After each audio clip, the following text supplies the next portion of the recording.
today's class, I want to believe you have been following up with the earlier videos on the topics we've covered. In today's lesson, we are covering the great or grand staff. Before now, we have talked about the treble staff and the bass staff. Though there are more clefs, but I said for the purpose of our class, we are going to limit ourselves to those two. Today, we are going to look at great staff or grand staff or staff. And what does it mean? It's when you combine both the treble staff and the bass staff together. We call it the great or grand staff. So let me quickly have a picture here.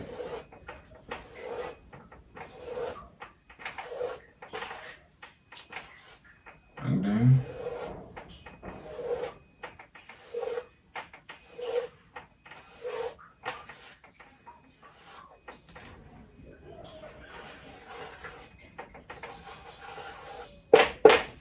so we have the treble staff and the bass staff. When we join the two together with a line, here we have what we call the brace. Now we call this one the middle C. How do we get the C? Remember the letter names of our treble staff. We have Every Good Boy, Deserves Fanta, FACE. Good boy deserves Fanta always. All cow eats grass. So because they are now one, this is the great staff. They are one. So the last alphabet here is what? A. The last line, the fifth line for the bass staff. So it still continues. So a space has been formed here. So the name of the space formed here is B. Then this middle C is why we call it C, because after B is C. So this is middle C, and then after C there's a space here, D. Then after this, when we have E, so it works alphabetical in alphabetical order like that. So here, almost an invisible line, we call it the middle C, that connects the treble staff to the great bass staff, and there's a space form here, so it still continues in that alphabetical order. So this is what we refer to as the great or grand staff. This one is what we call the brace, B-R-A-C-E, joining the two staffs together. I want to believe that is clear. Now let me point out, because this is a closed score, we have what we call closed score and open score. A closed score is when you combine the four parts together like this. The treble, the four major parts, treble, alto, tenor, and bass. When you combine them together like this. But when it is open score, each part has its own staff. That's why we now have the tenor staff and the alto staff. But here, this is a closed score.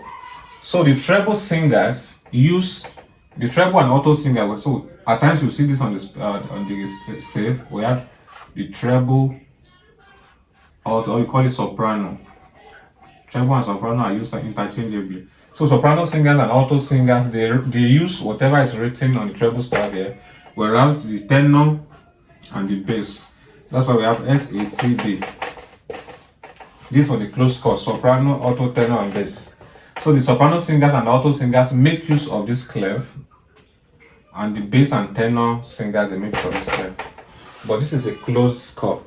If it were to be an open score, each part will have their own clef, staff, written out separately. I want to believe that's clear. So let's move on to the next topic, which we'll refer to as ledger lines.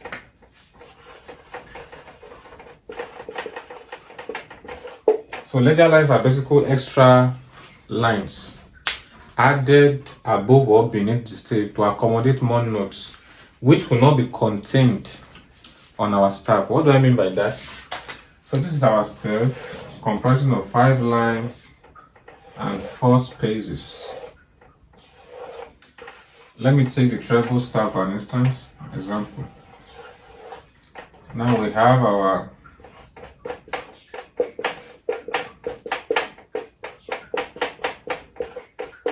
Now, there are times that this staff cannot contain our notes.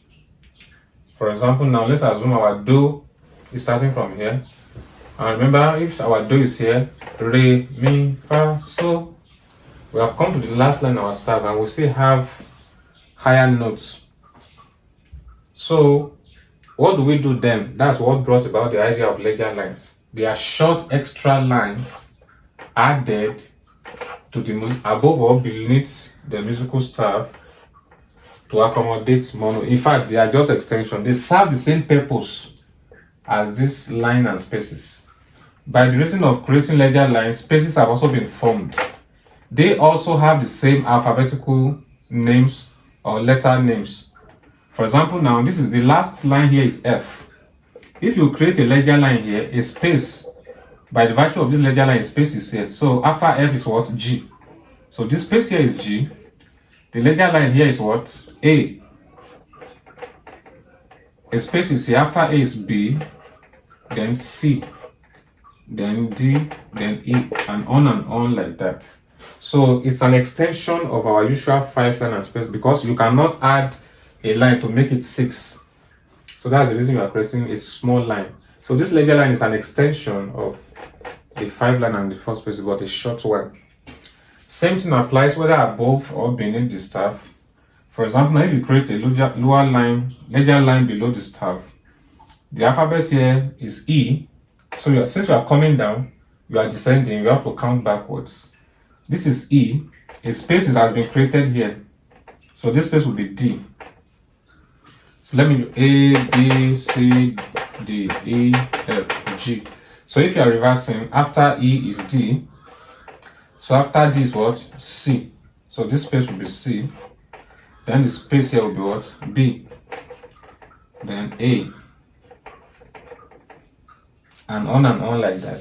So that's the essence of the ledger line. It serves as an extension of our 5-line and 4 spaces to accommodate more notes which cannot or could not be contained on our staff. It applies to both treble staff and bass staff, even the great staff. I hope that is gotten.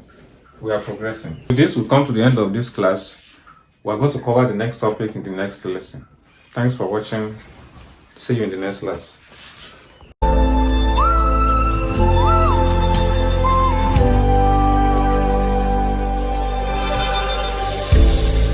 It's so easy to forget the victories of the past and focus on the trials of the moment.